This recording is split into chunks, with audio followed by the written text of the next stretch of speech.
Bilang ako yung gumawa ng mga cakes nila, marahil mas matindi pa yung saya na nararamdaman ko kesa doon sa nagpagawa.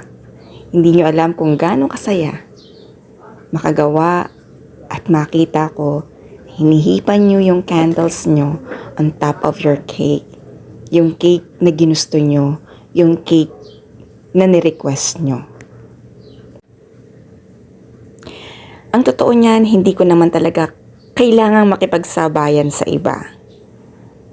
Hindi naman kasi ako focus bilang isang baker. Kung magkano yung may bibigay nyo, basta't makabayad ako sa aking ingredients, masayang masaya si Inday.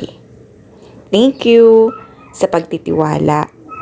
Sabi nga, bakit ako matatakot sa sasabihin ng iba, lalong-lalo na sa mga negatibong say nila, 'di ba?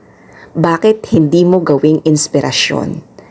Bakit hindi mo gawing motivation upang lalo pang ma-improve ano man yung kakayanan mo, ano man yung talent mo, ano man yung skills mo?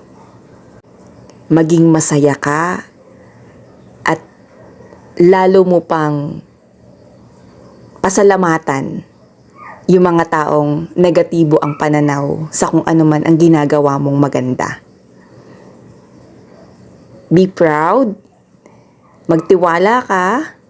Tiwala sa sarili para matuto ka lalo.